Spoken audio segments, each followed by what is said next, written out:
네, 반갑습니다. 3월 30일 화요일 장중시황 전달해 드리겠습니다. 자, 코스피가 반등을 보이고 있습니다. 제법 강한 반등이에요. 3060포인트까지 올라가는데, 자, 살아있네. 네, 이런 얘기 좀 하고 싶죠. 네, 특히 오늘은 시총 상위권 종목군들이 반등에 성공을 하게 되면서 분위기를 조금 끌어나가고 있는 모습인 것 같습니다. 자, 코스피 반등 계속될 수 있을 것인지, 또 코스닥도 같이 따라서 올라가고 있는데, 자, 이런 분위기들 계속 이어질 수 있을 것인지 한번 알아보도록 하겠고요. 자, 수급 주체 일제히 순매수로 들어가고 있습니다. 수급 주체가 들어오기 시작하면 일단은 대형주들 매도를 멈추게 되니까 주가는 상승한다. 뭐 당연한 공식이겠죠. 그래서 오늘은 연기금이나 외국인들의 수급이 순매수로 들어와 있다는 거, 이 부분이 이제 시장의 강한 상승의 중요한 요인이 아닐까 생각합니다. 이 이후에 이제 반등의 연속성, 뭐 계속적으로 올라갈 수 있겠는가, 또 매수가 계속적으로 유입될 수 있겠는가, 이런 부분을 체크하는 것도 굉장히 중요한 과제가 될 겁니다. 그래서 그 포인트도 우리가 같이 좀 확인해 볼 필요가 있겠고요. 자, 재료주는 여전히 강세가 지속되고 있습니다. 뭐 테마라고 해야 되겠죠. 뭐 어떤 정책적이거나 아니면 정치적이거나 이러한 이슈들이 있는 종목군들은 상승 흐름들이 계속 진행이 되고 있기 때문에 이런 부분에 대한 강세 포인트들 계속적으로 잡아주시는 것도 좋지 않을까 생각합니다. 자, 일단은 차트를 보면서 설명을 이어가 보도록 하겠습니다. 자, 지금 상황을 보게 되시면 종합주가지수가 3063포인트 진행되고 있습니다. 3063포인트. 생각보다 강한 상승이에요. 그리고 뭐 분위기가 일단은 잡아졌다, 이제 포인트가 만들어졌다, 뭐 이렇게 얘기를 해볼 수도 있을 것 같긴 합니다. 근데 현재 시점에서 이제 저항 때는 역시 3060포인트가 지지선이었던 것만큼 그 아래로 떨어진 포인트에서는 일단은 위쪽에 저항대가 만들어져 있다라고 보시면 되겠죠. 그래서 3070포인트까지 넘어가야지만이 주가 상승이 더 진행되지 않겠느냐, 이렇게 볼 수도 있겠습니다. 아직은 이제 그 저항대 아래쪽에 놓여있는 기술적 반등 구간, 이렇게만 보시는 게 맞겠죠. 네. 대신에 수급적인 요인이 계속적으로 치고 들어와 준다면, 계속해서 밀어서 올려주게 된다면 주가가 상승할 수 있는 배경은 만들어질 수가 있겠습니다. 자, 대신에 종합주가지수가 이제 3200포인트를 넘어서게 된다면 이 상황에서는 이제 시장을 긍정적으로 보셔도 됩니다. 그러면 요 지점까지 가려면 이제 매수는 계속해서 들어와 줘야 되겠죠. 매수가 계속 들어와 주고 분위기도 계속 개선이 돼야 되는 상황이 만들어져야 될 겁니다. 그래서 여기 3200포인트 넘기 전까지는 아직까지는 시장에 대한 어떤 공격적인 매수라든지 그런 부분보다도 천천히 따라가시면서 조금씩 비중을 확대하시거나, 또는 이제 돌아서는 종목들에 대한 추가 매수라든지 그 다음에 돌파한 종목들에 대한 신규 매수, 이런 것들 들어가시는 게 좋지 않겠는가 판단됩니다. 일단 계좌 자체도 많이 올라오고 있을 거라 생각합니다. 그래서 계좌 상황도 좋아지게 되고 분위기도 좋아지게 되고 전체적으로 나쁘지 않다라는 그런 판단이 든다면 조금 여유있게 시장을 바라보셔도 되지 않겠는가, 이렇게 볼 수가 있는 내용이겠습니다. 자, 코스닥 같은 경우도 마찬가지예요. 코스닥도 지금 0.5%대, 이거는 이제 저항선대 뚫고 넘어갔기 때문에 코스피보다는 분위기가 더 좋은 상황입니다. 그래서 추가 상승에 대한 가능성 분명히 열려있는 모습이고요. 1000포인트대까지는 뭐 아직까지는 좀 많이 남아있다고 볼 수 있겠지만, 시장이 또 어떻게 움직일지 모르죠. 또 강하게 밀어주는 그런 형태의 모습만 나타나게 된다면 1000포인트 다시 한번 노려볼 수 있지 않을까 생각합니다. 어쨌든 지금 950포인트 이상에서 지지선 형성하고 있고 분위기 잘 만들어가고 있기 때문에 코스닥 쪽도 좋다. 자, 연기금 하나만 매수가 들어가도 이렇게 시장 분위기가 달라지고 좋아져요. 근데 이런 상황들을 그동안 만들지 않았다는 거죠. 약간 얄밉죠. 근데 뭐 지금부터라도 이런 매수에 대한 부분이 연속적으로 계속 들어와 줄 수 있다라면, 그렇게만 된다라면 좋은 흐름들을 이어갈 수 있을 것이다, 이렇게 판단하셔도 좋을 것 같습니다. 자, 오늘 시총 상위권 종목들 한번 살펴보도록 하겠습니다.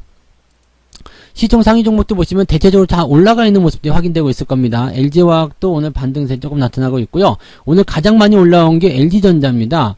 근데 이제 8%까지 올라가 조금 밀렸는데, 이제 뭐 애플카에 관련된 얘기가 나오면서 이제 주가를 좀 끌어올리는 형태가 좀 됐었고요. 자, 그런 얘기 나오니까 이제 자동차, 현대차라든지 기아차도 반등에 성공을 하고 있는 모습입니다. 뭐 현재로서는 더 추가적인 하락이 나타나지 않아서 다행이다 싶을 수 있겠습니다만, 여전히 산재되어 있는 매물대는 이 시총 상위권 종목들이 가지고 있는 가장 큰 부담이라고 보셔야 되겠죠. 그래서 지금은 일단 많이 하락한 것에 대한 기술적 반등, 뭐 단기적으로 2, 3% 또는 뭐 5%, 6% 이렇게 수익을 노리시는 분들이 매수 접근하시기에는 나쁘지 않겠지만, 현재 시점에서 뭐 추세가 완전히 달라질 것을 생각하신다는 것은 조금 무리가 되겠죠. 다만 RSI 지표 같은 경우는 지금 30포인트 정도까지 떨어진 시점이었기 때문에 21,000원에 근접하는 자리가 이제 기술적 반등을 노릴 수 있는 구간이 되겠다. 그렇다고 해서 뭐 물타기를 들어간다거나 추가 매수 또는 신규 매수가 들어가는 것은 뭐 글쎄요, 그다지 권장하고 싶은 생각은 아니죠. 대신에 단기적 포인트, 즉 23만원 정도대 또는 24만원 정도대까지 상승할 수 있는 포인트를 노려본다는 것은 나쁘진 않습니다. 다만 그 정도 라인대에서는 매물대가 또다시 존재하기 때문에 지금 시총 상위권에 있는 대형주들 대부분 그래요. 현대차도 그렇고 기아차도 그렇고 LG화학도 저항대 9만원대 근접하면서부터 계속 나타나게 될 거고요. 뭐 삼성전자도 마찬가지, 하이닉스도 마찬가지 저항대를 다 가지고 있거든요. 그래서 시장의 방향이 계속 유지가 된다면 모르지만 다시 꺾이게 된다면 분위기가 바로 또 냉각될 가능성이 높습니다. 그래서 그런 내용들이 있다는 것은 참고를 좀 하셔야 되겠습니다. 뭐 어쨌건 시총 상위권 종목군들의 움직임들이 조금은 나아지고 있다는 것이 그래도 긍정적인 모습이 아닐까 생각되고요. SK이노베이션 같은 경우는 많이 올랐어요. 이거는 뭐 선제적으로 더 많이 하락했었기 때문에 주가가 상승할 수 있는 배경을 만들어주는 것이 아니겠는가 생각합니다. SK도 지금 다 치고 올라가는 모습인데 지금 29만원 정도 시점에서 나와 있는 저항대를 어떻게 끌고 갈 것인가, 거기에 대한 부분도 생각해 보실 필요는 있겠습니다. 일단 시총 상위권 종목이 살아나고 있으니까 분위기 굉장히 좋아지고 있는데, 시총 상위권 종목이 살아나는 배경에는 수급이 있다고 보시면 되겠습니다. 오늘 연기금 500억 많지는 않습니다. 외국인도 900억 많지는 않아요. 많지는 않지만 분위기 자체가요, 순매수로 계속 진행이 됐었고 또 지금 현재 시점에서 계속 우상향을 해주고 있다는 거, 이것이 좀 긍정적으로 풀이해봐야 될 내용이 아닌가 생각합니다. 계속해서 매수가 확장을 해주게 된다면 주가는 매도로 들어가지 않기 때문에 하락하지 않고요, 상승세가 진행될 수 있습니다. 다만 포지션은 조금 바뀔 수 있겠죠. 그동안 계속해서 하락하기만 했었던 시총 상위권 종목에 매수가 들어가기 때문에 그쪽 부분에서 상승이 일어나게 되고 거기에 대한 영향으로 주가는 올라가게 되겠지만, 그 외적인 종목군들, 그동안 시장을 좀 떠받쳐주고 있었던 그런 종목군들의 상승률은 조금 다운될 수 있다는 거 정도만 생각하시면 되겠습니다. 그래서 지금 대형주들에 대한 포지션은 일단 하락 이후에 주가 반등이 나갈 수 있는 부분인데, 이것이 기술적 반등인지 아니면 추세를 진짜로 돌려서 다시 움직이는 모습들인지는 확인이 필요하다. 아까 앞서서 말씀드렸듯이 다양한 매물대가 존재하고 있기 때문에 한 방에 튀어 올라가기 어렵습니다. 그래서 이 내용이 단기적으로 올라가는지 아니면 계속 진행될 것인지 꼭 확인하신 이후에 대응점을 찾아가시기 바랍니다. 오늘은 코스닥 쪽도 분위기가 나쁘지 않습니다. 전체적으로 다 매수거든요. 그러다 보니까 중소형주, 재료주들 쪽에서도 움직임이 좋게 만들어지고 있다 보시면 되겠습니다. 오늘 우원개발 같은 경우 시총이 작은 종목임에도 불구하고 강한 상승세 보여주고 있는 모습이고요. 제로투세븐 이런 것들도 지금 상승세를 보여주고 있죠. 특수건설 계속 올라가고 있는 모습이고요. 자, 이런 종목들 보시면은요, 일단 자기들이 가지고 있는 재료들이 정책적 재료란 말이에요. 그러니까 정책적인 포지션이 잘 나올 수 있는 그런 기대감을 가지고 있다라고 보시면 될 것 같고, 위메이드, 게임주들 역시도 분위기가 나쁘지 않습니다. 위메이드 또다시 올라가는 모습인데 수익률이 계속 커져가고 있죠. 자, 이런 분위기가 지금 형성되고 있다는 얘기입니다. 그래서 중소형주든 대형주든 가릴 거 없고요.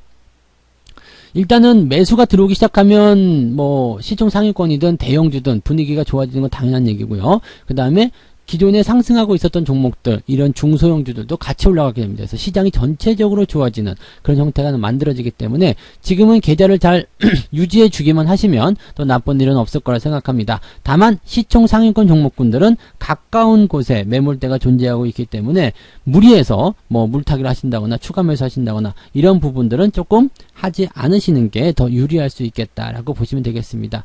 그리고 워낙 연기금이 배신을 잘하기 때문에요, 이거는 오후 시점까지 또 보셔야지 돼요. 오후 시점까지 쭉 지켜보시면서 얘네들이 정말 배신 안 하겠다, 또 내일도 살 것 같다, 이런 타이밍이 들 때 진입을 좀 하시면 좋죠. 지금은 윈도우 드레싱 월말 효과에 대한 포인트도 있기 때문에 무조건 믿기는 조금 어렵지 않겠나. 얘네들이 그만큼 신뢰를 잃었어요. 그래서 그런 정도로만 생각하시는 게 맞을 것 같습니다. 수급 동향 계속 체크해 보셔야 될 것 같고요. 자, 오늘 매매 동향 살펴보도록 하겠습니다. 오늘은 매매 동향이 아주 재밌을 것 같죠? 기관들 매수하는 거, LG전자를 가장 많이 샀네요. 그 다음에 SK, SK이노베이션, 삼성 SDI도 오늘 반등이 좀 나타나서 분위기 좋은 편입니다. 기아차도 같이 아마 애플카랑 엮여 있지 않을까 생각하는 모습이고요.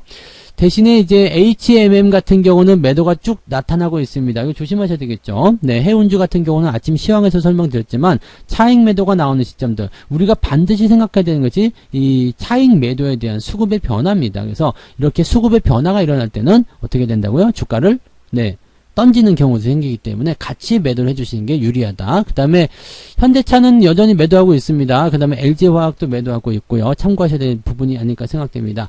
펜오션 같은 경우도 마찬가지 해운주이기 때문에 주가가 하락하는 모습으로 진행되고 있다. 이렇게 보시면 되겠습니다. 자, 그 다음에 외국인 것도 한번 볼게요. 외국인들은 KB금융 오랜만에 삼성전자 매수하고 있고요. 그 다음에 SK이노베이션, 삼성 SDI, SK하이닉스, LG전자 매수하고 있고요. 기아차 순매수 들어가 있습니다. 근데 매도는 역시 마찬가지 LG화학이 1등입니다. LG화학을 왜 계속 팔고 있는지 고민하셔야 된다고 그랬죠. 그래서 주가가 올라간다라고 하더라도 이런 종목들에 대해서는 비중을 계속해서 낮춰주시는 그런 전략이 필요할 것이다 라고 말씀을 드려볼 수가 있겠습니다. 그런 내용도 좀 참고하시면 되겠고요. 두산인프라코어도 오늘 매도가 좀 들어가고 있는데 이 정도면은 많이 올랐다 생각이 들 수도 있습니다. 그래서 거기에 따른 매도가 나타나지 않았겠는가 생각이 되는 부분일 수도 있겠죠. 자, 이렇게 단기적인 차익 실현이 나타나는 종목들은 지금은 수급을 생각하면서 매도를 같이 고민해야 되는 입장이기 때문에 수익을 그냥 계속 끌고 간다 뭐 이것도 사실은 나쁘지 않아요. 왜냐면 수익이 많이 나온 상태에서는 조정이 좀 들어가더라도 이 대형주들은 죽는 게 한꺼번에 죽지 않거든요. 한 방에 죽지 않아요. 어느 정도 내려오다가 다시 반등해 주다가 또 이렇게 만들어지거든요. 그러니까 한 번에 죽지 않기 때문에 뭐 팔아먹을 기회는 충분히 있습니다. 그래서 계속 보유하시다가 주가 조정 이후에 다시 반등하면 그럴 때 상황 보고 매도하셔도 괜찮은데 이렇게 단기적 매도가 나올 때 조금 같이 매도 진행했다가 다시 저점에서 매수하시는 것도 나쁘지 않고요. 수익이 많이 나오신 분들 또는 이렇게 단기 급등주를 갖고 계신 분들은 5일선이 이탈할 때 매도하시는 것이 유리하다 말씀드릴 수 있겠습니다. 골프전 같은 경우에 이제 그런 타이밍이 되겠죠. 어제 매도가 들어갔지만 오늘 다시 한번 주가가 하락하는 모습이 진행되고 있습니다. 이렇게 되면 단기적으로 주가가 좀 떨어질 수 있는 상황이 만들어진다 이렇게 보시면 되겠죠. 그러니까 이런 부분들만 좀 잘 체크하고 읽어가시면서 매매 대응하시면 좋지 않을까 생각합니다. 자, 오늘도 1시 30분에 식사 맛있게 하시고 나면 유튜브와 88TV를 통해서 무료 라이브가 진행이 됩니다. 그래서 1시 30분 시간 되시는 분들은 또 라이브 방송 참여하셔가지고 지금 시장이 또 어떻게 돌아가고 있는지 또 어떤 종목들을 어떻게 대응해야 되는지 거기에 대한 부분들을 좀 참고하시면 좋지 않을까 생각합니다. 자, 조금 있다가 무료 라이브에서 또 뵙도록 하고요. 오전 시황은 여기서 마치도록 하겠습니다. 고맙습니다. 본 방송에서 제공되는 모든 정보는 투자 판단의 참고 자료이며 투자의 최종 책임은 본 방송을 이용하는 본인에게 있습니다.